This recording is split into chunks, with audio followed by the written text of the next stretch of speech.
The Holy Gospel according to Mark. Glory to you, O Lord. You may be seated. So I'm going to do something a little bit different today as we hear the Passion story.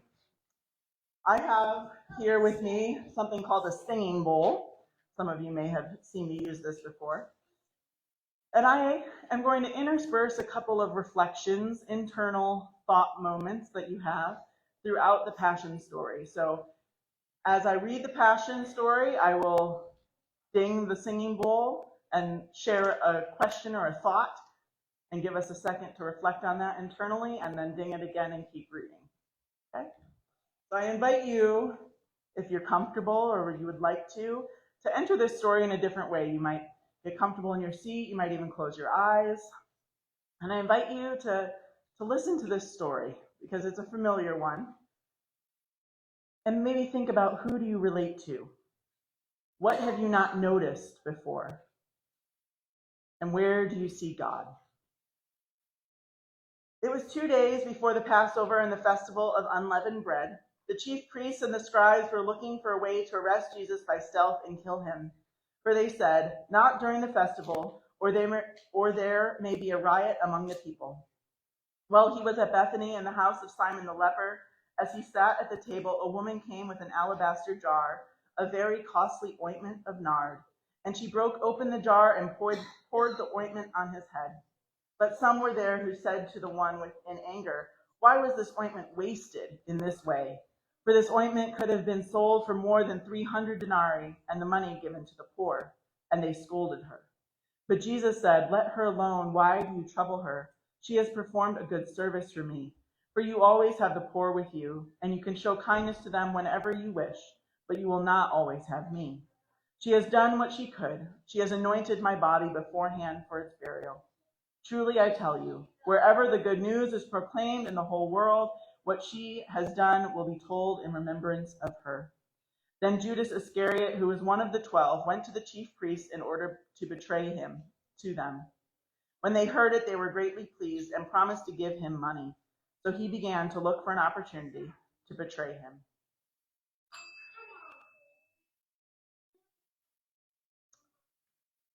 When have we chosen the precious value of something over the precious value of life? When has money been more important to us than caring for people?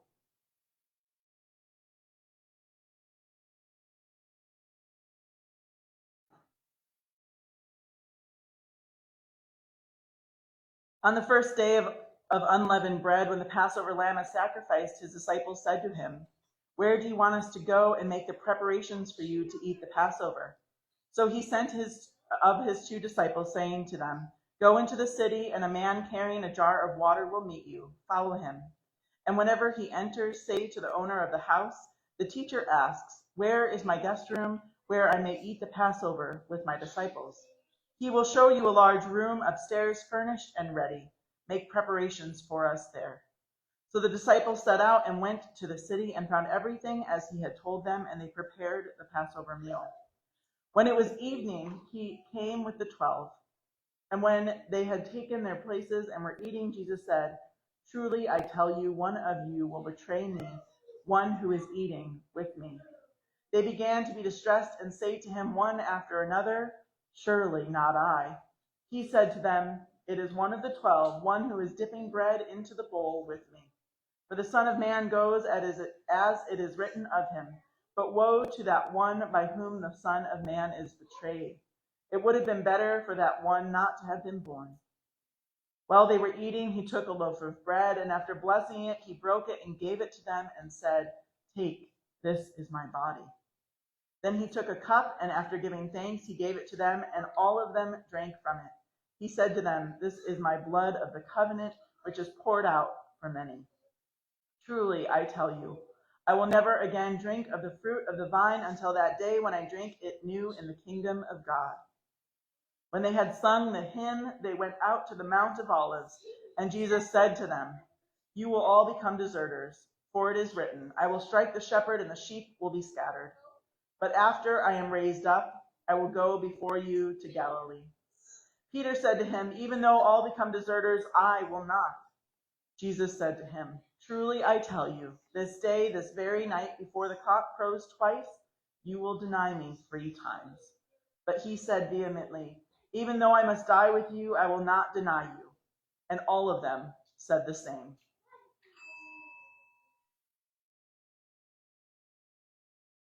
When has betrayal or ignoring the issue at hand been easier than confrontation and healing? When have we caused pain to someone we love the most? How have we tried to repair that pain?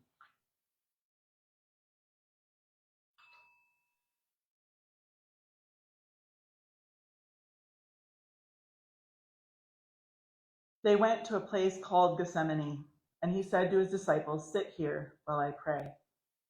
He took with him Peter and James and John and began to be distressed and agitated.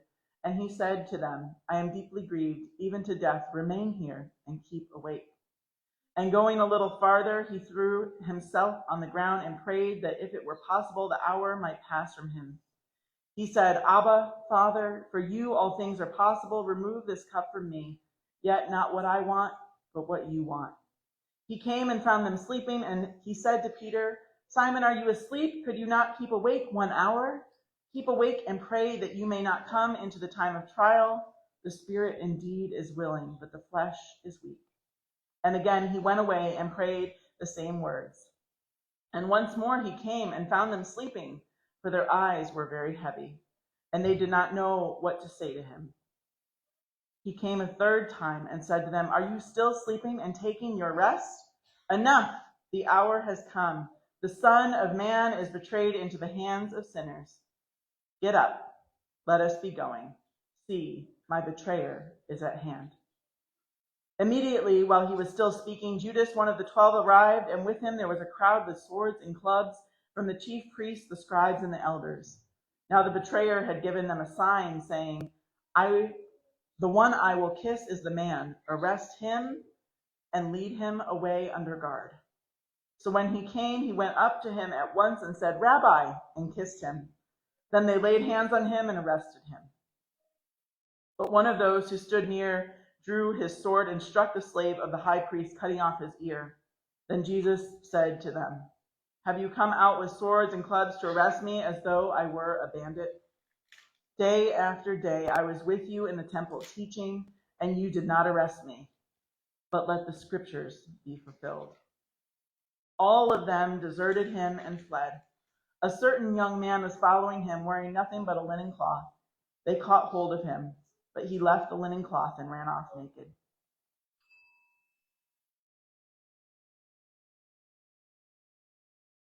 It's our natural response to run and hide from things that cause us fear. It's harder to stay and confront them. Think of a time that you confronted an issue head on. How did it make you feel?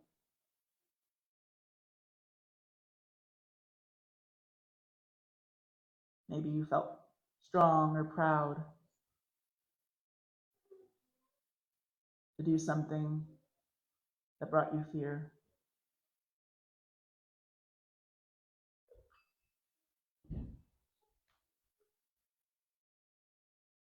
They took Jesus to the high priest, and all the chief priests, the elders, and the scribes were assembled. Peter had followed him at a distance right into the courtyard of the high priest, and he was sitting with the guards, warming himself at the fire. Now the chief priests and the whole council were looking for testimony against Jesus to put him to death, but they had found none. For many gave false testimony against him, and their testimony did not agree.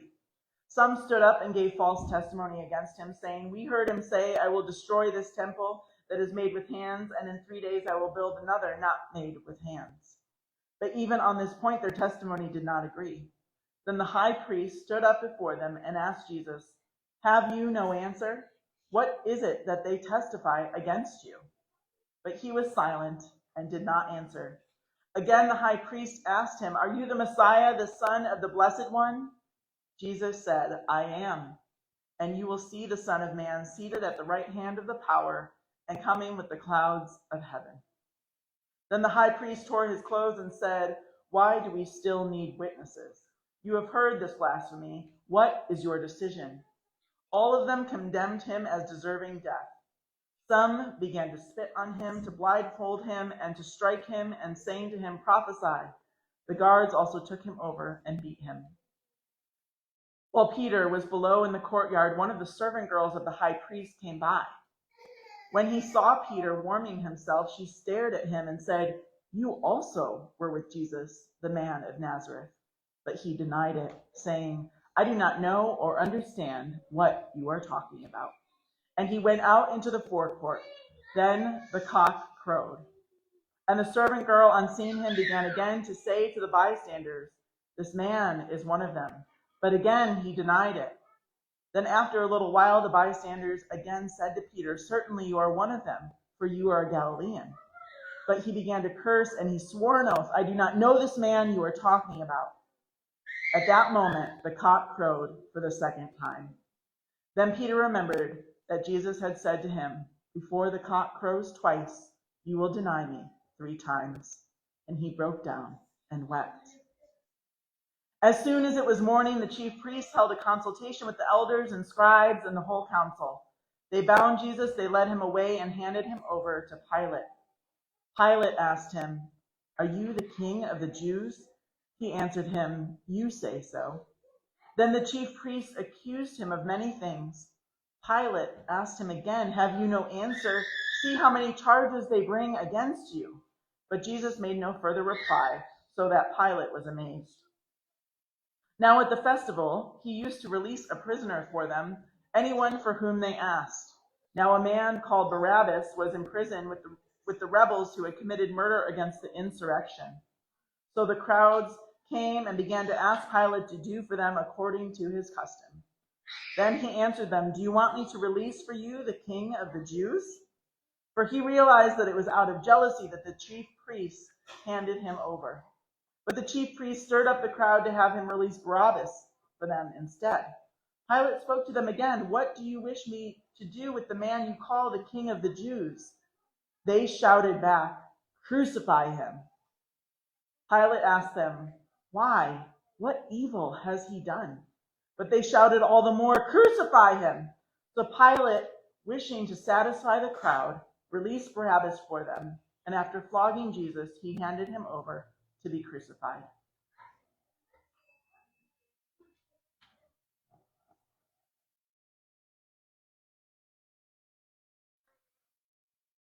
It's so much more difficult to stand up for truth and justice. How easy it is to lean into fear and go along with the whole instead of standing up for the outsider. The same followers of Jesus who are shouting, "Hosanna, save us," are now shouting, "Crucify him." It's part of the human condition that we cheer for Jesus and then condemn him in nearly the same breath. Just like when we give God praise and celebration and then attribute horrific acts in the world to God as if God caused them.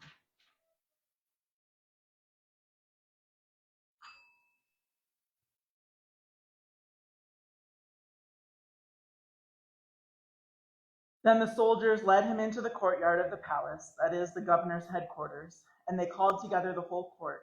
And they clothed him in a purple cloak, and after twisting some thorns into a crown, they put it on him. And they began saluting him, "Hail, King of the Jews!" They struck his head with a reed, spat upon him, and knelt down in homage to him. After mocking him, they stripped him of the purple cloak and put his own clothes on him. Then they led him out to crucify him. They compelled a passerby who was coming in from the country to carry his cross. It was Simon of Cyrene, the father of Alexander and Rufus.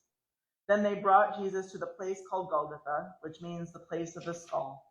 And they offered him wine mixed with myrrh, but he did not take it. And they crucified him and divided his clothes among them, casting lots to decide what each should take. It was 9:00 in the morning when they crucified him. The inscription of the charge against him read, "The King of the Jews." And with him they crucified 2 bandits, one on his right and one on his left. Those who passed by derided him, shaking their heads and saying, "Ah, you who would destroy the temple and build it in 3 days, save yourself and come down from the cross."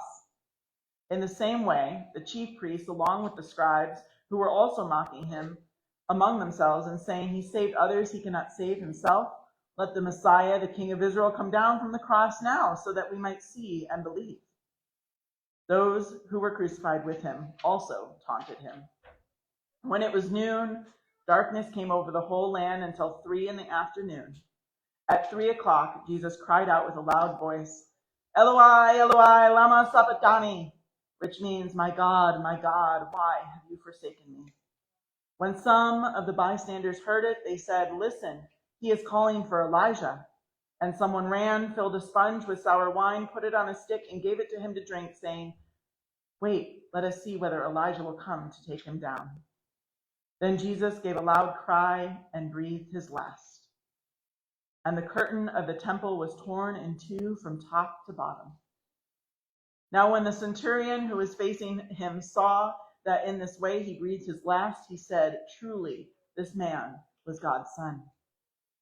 There were also women looking on from a distance. Among them were Mary Magdalene and Mary, the mother of James, the younger of Jose, and Salome. They used to follow him and provide for him, and when he was in Galilee, and there were many other women who had come up with him to Jerusalem. When evening had come, and since it was the day of preparation, that is, the day before the Sabbath, Joseph of Arimathea, a respected member of the council, who was also with him, waiting expectantly for the kingdom of God, went boldly to Pilate and asked for the body of Jesus. Then Pilate wondered if he were already dead, and summoning the centurion, he asked him whether he had been dead for some time. When he learned from the centurion that he was dead, he granted the body to Joseph. Then Joseph bought a linen cloth, and taking down the body, wrapped it in the linen cloth, and laid it in a tomb that had been hewn out of rock. He then rolled a stone against the door of the tomb. Mary Magdalene and Mary, the mother of Jose, saw the body and saw where the body was laid. The Gospel of the Lord.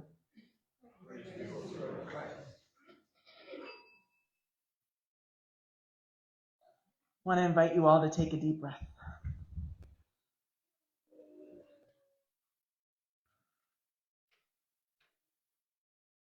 It's a very intense and emotional story, the Passion story. You may have related to the mob of people who turned against Jesus, even his own followers who journeyed with Jesus all the way along. Or maybe you related with Jesus himself in times where we have had people turn against us and feel deep pain and agony. Or maybe you've related to the women who were providing care for Jesus along his journey and are present with him even as he is handed over to be crucified and at the foot of the cross as he breathes his last breath. Let me again invite you to take a deep breath.